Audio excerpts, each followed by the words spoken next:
ಆತ್ಮೀಯರೇ ನಮಸ್ಕಾರಗಳು. ನಾನು ನಿಮ್ಮ ಶಂಕರ ದೇವರಹಿರೇಮಠ, ರಾಜ್ಯ ಸಂಘಟನಾ ಕಾರ್ಯದರ್ಶಿಗಳು, ಕರ್ನಾಟಕ ರಾಜ್ಯ ಮಕ್ಕಳ ಸಾಹಿತ್ಯ ಪರಿಷತ್ತು, ರಾಜ್ಯ ಘಟಕ, ಚನ್ನರಾಯಪಟ್ಟಣ ಜಿಲ್ಲೆ, ಹಾಸನ. ತಮಗೆಲ್ಲ ತಿಳಿದಿರುವಂತೆ ಈಗಾಗಲೇ ನಾವು ಕುಪ್ಪಳ್ಳಿ ಹಾಗೂ ಶೃಂಗೇರಿಗಳಲ್ಲಿ ರಾಜ್ಯ ಮಟ್ಟದ ಮಕ್ಕಳ ಕಮ್ಮಟವನ್ನು ಏರ್ಪಡಿಸಿ ಯಶಸ್ವಿಗೊಳಿಸಿದ್ದೇವೆ. ನಿಮ್ಮೆಲ್ಲರ ಸಹಕಾರದಿಂದ 2 ರಾಜ್ಯ ಮಟ್ಟದ ಕಮ್ಮಟಗಳು ಯಶಸ್ವಿಯಾಗಿವೆ.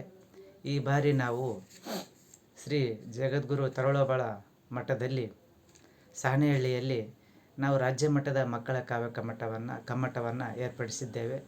ಮೇ ತಿಂಗಳಲ್ಲಿ 4, 5, 6 3 ದಿನಗಳ ಕಮ್ಮಟ ನಡೆಯಲಿದ್ದು, ಕಮ್ಮಟದಲ್ಲಿ ಭಾಗವಹಿಸಲು ಪ್ರತಿ ಜಿಲ್ಲೆಯಿಂದ 15 ವಿದ್ಯಾರ್ಥಿಗಳಿಗೆ ಅವಕಾಶವಿರುತ್ತದೆ.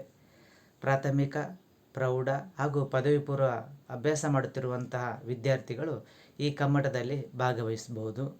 ಹಾಗೆ ಕಮ್ಮಟವು ಕತೆ, ಕಾವ್ಯ, ನಾಟಕ, ಚಿತ್ರಕಲೆ, ಯಕ್ಷಗಾನ, ಜನಪದ ನೃತ್ಯ, ಹಾಸ್ಯಚಿತ್ತಾರ, ಸಂಗೀತ ಈ ಎಲ್ಲ ವಿಭಾಗಗಳಲ್ಲಿ 3 ದಿನಗಳ ಕಾಲ ಕಮ್ಮಟ ನಡೆಯಲಿದ್ದು, ಆಸಕ್ತ ವಿದ್ಯಾರ್ಥಿಗಳು ತಮಗೆ ಇಷ್ಟವಾದ ವಿಷಯದಲ್ಲಿ 3 ದಿನಗಳ ಕಾಲ ಕಮ್ಮಟದಲ್ಲಿ ಭಾಗವಹಿಸಬಹುದು.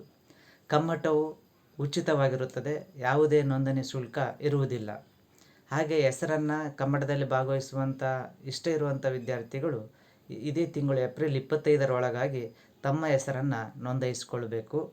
ಹಾಗೆ ಕಮ್ಮಟದಲ್ಲಿ ಭಾಗವಹಿಸಿರುವಂಥ ವಿದ್ಯಾರ್ಥಿಗಳಿಗೆ ವಸತಿ ಹಾಗೂ ಊಟದ ವ್ಯವಸ್ಥೆ ಸಂಪೂರ್ಣವಾಗಿ ಉಚಿತವಾಗಿರುತ್ತದೆ.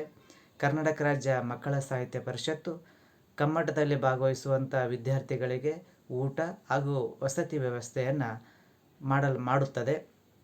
ಹಾಗೆ ಶ್ರೀ ತರಳಬಾಳು ಜಗದ್ಗುರು ಶಾಖಾಮಠ ಸಾಣೆಹಳ್ಳಿಯಲ್ಲಿ 3 ದಿನಗಳ ಕಾಲ ಕಮ್ಮಟ ನಡೆಯಲಿದ್ದು, ಆಸಕ್ತ ವಿದ್ಯಾರ್ಥಿಗಳು ಹೆಚ್ಚಿನ ಸಂಖ್ಯೆಯಲ್ಲಿ ಕಮ್ಮಟದಲ್ಲಿ ಭಾಗವಹಿಸುವ ಮೂಲಕ ಇದರ ಸದುಪಯೋಗವನ್ನು ವಿದ್ಯಾರ್ಥಿಗಳು ಬಳಸಿಕೊಳ್ಳಬೇಕು. ಹಾಗೂ ರಾಜ್ಯ ಮಟ್ಟದಲ್ಲಿ ಈ ಕತೆ, ಕಾವ್ಯ, ನಾಟಕ, ಚಿತ್ರಕಲೆ, ಯಕ್ಷಗಾನ, ಜನಪದ ನೃತ್ಯ, ಹಾಸ್ಯಚಿತ್ತಾರ, ಸಂಗೀತ ಈ ವಿಭಾಗಗಳಲ್ಲಿ ನುರಿತವಾದಂತಹ ಅನುಭವವುಳ್ಳಂಥ ರಾಜ್ಯ ಮಟ್ಟದ ಸಂಪನ್ಮೂಲ ವ್ಯಕ್ತಿಗಳಿಂದ ಕಮ್ಮಟದಲ್ಲಿ ಭಾಗವಹಿಸಿರುವಂಥ ವಿದ್ಯಾರ್ಥಿಗಳಿಗೆ ಕಮ್ಮಟವನ್ನು ನಿರ್ದೇಶನ ಮಾಡಲಿದ್ದಾರೆ.